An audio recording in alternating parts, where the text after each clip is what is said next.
Putin lanzó su operación militar. Se está pudriendo desde adentro. Durante 30 meses consecutivos, Rusia jugó el papel del agresor. Cada día las fuerzas rusas avanzaban más profundos. Capturados en Kursk habían recibido solo una semana de entrenamiento. Una semana. Curtido en batalla. El comandante en jefe ucraniano.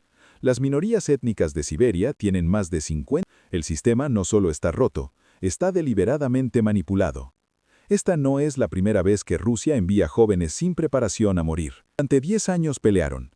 Para 1989, aproximadamente 15.000 soldados habían muerto, la mayoría reclutas. La guerra quebró el espíritu de la Unión Soviética. Los soldados que regresaron a casa fueron olvidados. Otra guerra, otra oleada de reclutas. Alrededor de 10.000 soldados rusos muertos. El público ruso estaba horrorizado. Esa guerra, la guerra chechena, es precisamente la razón por la que existe una ley que prohíbe el despliegue de reclutas en el extranjero.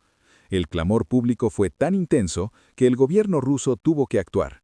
Pero las leyes cambian cuando convienen, ¿verdad? El historiador Ian Gardner tiene empacando sus vidas y huyendo. Eso te dice todo sobre cómo se sienten los rusos sobre esta guerra. De vuelta en Kursk, las escenas fueron humillantes para Rusia. Circularon videos en línea, soldados rusos con las manos, mientras esos jóvenes se entregaban en campos llenos de barro. Los oficiales rusos en casa celebraban el Día del Oficial, brindando entre ellos, completamente desconectados del desastre que se desarrollaba en tiempo real.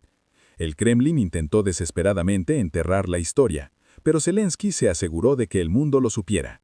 Ucrania intenta mantener Kursk no solo como posición militar, sino como carta de negociación, un recordatorio de que Rusia no es intocable. Y entre 100.000 y 200.000 civiles fueron desplazados de las regiones de Kursk ocupadas por Ucrania. Putin no dudó, lo sacrificó sin pestañear. Ahora hablemos de las personas que realmente mantienen en marcha la maquinaria de Putin, los oligarcas. Estos son los ultrarricos de Rusia, hombres que hicieron fortunas en los años 90, cuando la Unión Soviética colapsó y el capitalismo entró a raudales. Petróleo, gas, energía. Ahí estaba el dinero. Y Putin hizo un trato con ellos desde el principio. Pierde un poco de poder, conserva tu riqueza, mantente leal. Durante años funcionó perfectamente. Entonces llegó la guerra. Rusia perdió a sus mayores socios comerciales occidentales prácticamente de la noche a la mañana. Se hicieron nuevos tratos apresurados con China e India, pero no fueron ni de lejos tan rentables. El comercio entre Rusia y China alcanzó su punto máximo en $240.000 millones en 2023. Ahora está en declive. Algunos oligarcas se quebraron primero. Oleg Tinkov renunció a su ciudadanía rusa en 2022 y públicamente llamó idiotas a los seguidores rusos. Eso requirió valentía. Otros como Mikhail Friedman se quejaron en silencio. Luego regresaron corriendo a Rusia cuando las cosas se complicaron en otro lugar. Mientras tanto, Putin empezó a jugar un juego peligroso, usando la guerra como cobertura para nacionalizar empresas de oligarcas. Andrei Melnikenko, uno de los hombres más ricos de Rusia, enfrentó una demanda gubernamental para confiscar su negocio. Las sanciones occidentales ya habían cortado las conexiones internacionales de los oligarcas. Ahora su propio presidente iba por ellos. Y entonces Ucrania comenzó a golpear lo que realmente le importa a la economía rusa, el petróleo. Ucrania lanzó ataques contra refinerías rusas clave, y debido a que Rusia opera con un sistema de entrega justo a tiempo, significa que mantiene casi ninguna reserva de petróleo, a pesar de ser uno de los mayores productores del mundo. El daño fue inmediato y devastador. Rusia perdió casi el 15% de su capacidad de refinación de petróleo en solo un año. El gobierno se vio obligado a prohibir las exportaciones de combustible a casi todos los países, excepto 4 exestados soviéticos. Se esperaba que la prohibición durara hasta finales de 2024. Los analistas ahora sugieren que se extenderá hasta 2025. Rusia incluso le pidió a Kazajistán que almacenara 100.000 toneladas de gasolina como reserva de emergencia. La energía representa aproximadamente el 20% del PIB total de Rusia. No puede simplemente absorber ese tipo de golpe y fingir que todo está bien.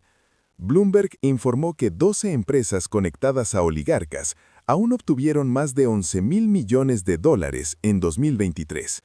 Pero las grietas se están mostrando, el dinero se está reduciendo, la presión está aumentando. Luego llegó el momento que cambió todo psicológicamente. 10 de septiembre de 2024. Ucrania lanzó su mayor ataque de drones en la historia. Más de 140 drones apuntando profundo en territorio ruso. Un ataque anterior, el 21 de agosto, envió 45 drones, todos interceptados, pero esta vez, Rusia no pudo detenerlos a todos. Al menos una persona murió, docenas de casas fueron destruidas, 50 vuelos hacia Moscú fueron desviados. Moscú, la capital, la ciudad que se había sentido completamente intocable durante toda la guerra. Ucrania envió un mensaje claro: en ningún lugar están seguros. La gente de Moscú, que había visto esta guerra por televisión como si estuviera pasando en otro planeta, de repente la sintió en sus propios patios. Ese cambio psicológico no se puede deshacer. Putin ahora está peleando en todos los frentes simultáneamente.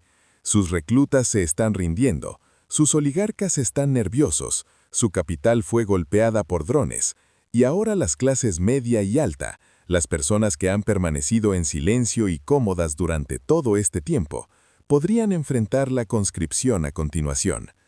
Piensa en eso. Los rusos adinerados que enviaron a sus hijos a escuelas privadas y universidades costosas podrían ver ahora cómo esos mismos hijos son reclutados para una guerra que los tritura. China ha barrido y tomado el control de los mercados de consumo, teléfonos inteligentes, automóviles, equipo agrícola. La industria manufacturera rusa está colapsando. Hay cada vez menos razones para mantenerse leal a un sistema que te está fallando. Putin construyó su poder sobre el apoyo de la élite. Ahora esa misma élite está siendo presionada desde todas las direcciones. Si se desesperan lo suficiente, realmente desesperados, tienen el poder de quitarlo del camino, permanentemente. Entonces, así es como están las cosas. Rusia todavía tiene el doble de la población de Ucrania. Pueden seguir enviando soldados a esta guerra. Ucrania ha perdido casi 500.000 combatientes, Rusia cerca de 700.000. Pero el apoyo occidental está aumentando de nuevo. Los primeros 65 cazas F-16 ya están volando sobre Ucrania. Vienen más paquetes de ayuda. La OTAN se está volviendo más audaz porque las amenazas nucleares de Rusia siguen resultando vacías. Putin necesitaba una victoria rápida. No la obtuvo. Ahora el tiempo juega en su contra, desde el campo de batalla, desde sus oligarcas, desde sus propios ciudadanos aterrorizados. La verdadera pregunta no es si Rusia puede ganar, es si Putin sobrevive lo suficiente para averiguarlo. ¿Cuánto tiempo crees que durará esta guerra? ¿Y seguirá Putin en pie cuando todo termine? Déjanos tu respuesta en los comentarios. Realmente queremos saber lo que piensas. Si este video te abrió los ojos, compártelo con alguien que necesite verlo. Suscríbete al canal y presiona el icono de la campana para no perderte nada de lo que viene. Porque créenos, esta historia está muy lejos de terminar.